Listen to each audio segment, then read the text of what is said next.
This is Dan from MacLeod D&D, and in this video I'm going to be covering the 10 new cantrips in the Player's Handbook from 2024, talking about the updates and if they're worth picking. First, Blade Ward, absolutely worth picking. This is a huge update from the 2014 version, and what we're seeing with this Blade Ward is that you have concentration on the spell for a minute, and whenever a creature makes an attack roll against you, as long as the spell is active, that attacker subtracts a d4 from that attack roll. This is way better than the 2014 version. This is going to allow you to dodge or withstand a lot of attacks, especially in low levels. Subtracting that 1d4 is going to be very helpful. I think we're going to see the spell used a lot more than its former version. The next cantrip is Elementalism. I'm not going to go through all the details, but it's pretty much a mixture of a couple different cantrips from the old version, and in this cantrip, you get as an action some minor control over air, earth, fire, and water.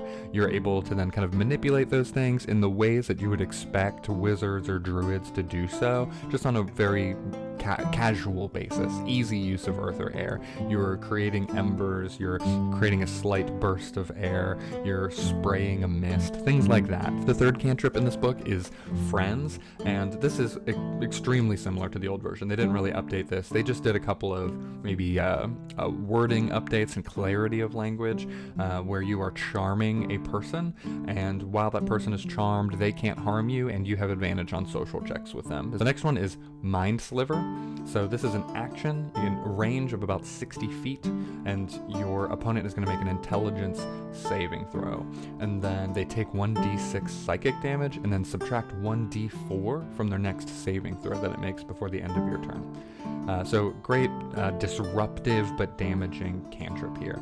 The cantrip also upgrades over time, so when you reach level 5 you get some extra damage, level 11 extra damage, and 17 extra damage. New cantrip here, Sorcerous Burst. So this is a one action cantrip with a range of 120 feet. It's an instant evocation spell and it's ranged. You cast a sorcerous energy at one creature within range. You make an attack roll for that, and then it takes 1d8 of a type of damage you choose: acid, cold, fire, lightning, poison, psychic, or thunder. Obviously, this is a reworking of an old spell from the old version, now called Sorcerous Burst. But also, if you roll an 8 on that damage table to figure out what type of damage you're doing, you can roll another d8 and add it to the damage.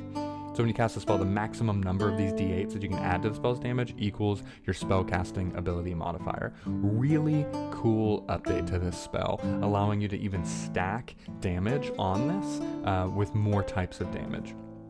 And this damage is going to scale as you level up. Same, 5, 11, and 17, you're going to get more damage.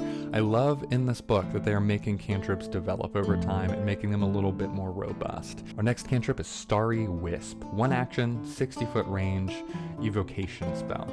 You launch a mode of light at one creature or object, you make a ranged spell attack, and then that target will take 1d8 radiant damage. Until the end of your next turn, it emits dim light in a 10-foot radius and cannot benefit from the invisible condition. Fantastic update to Fairy Fire. Now it's not just the visual updates to it, but you do some damage with it that also scales over time. They're really combining abilities from the old book, making them more versatile and more effective. Next we have Thorn Whip, an old favorite from the old books. You create a vine-like whip that then lashes out at a creature of your choice. This is one action, transmutation, and this is going to be a 30-foot range piercing damage. This melee spell, if it hits, does 1d6 piercing damage, and then if that creature is large or smaller, you can pull it up to 10 feet closer to you, and this cantrip upgrades over time, like all of our others. Very good that they're doing this to just about all damaging cantrips.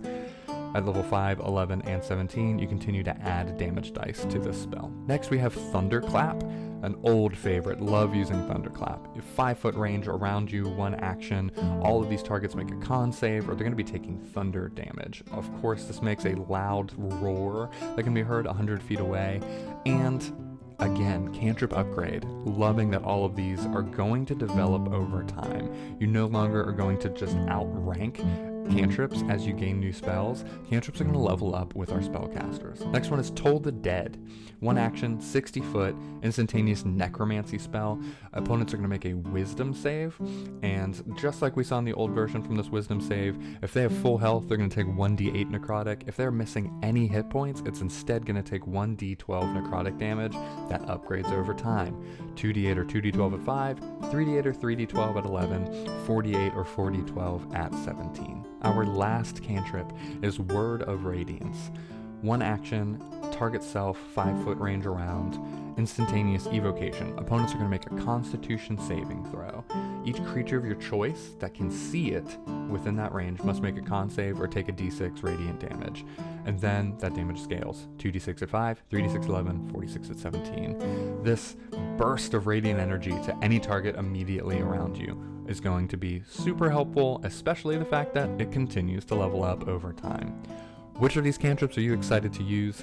I'm personally really excited that Blade Ward is effective now and is going to be such a great self-buff in a way that can just make you more versatile within combat, especially for your half-casters, people who are going to be trying to do some melee and can cast spells. Blade Ward is going to be really great for them. Let me know what you think in the comments.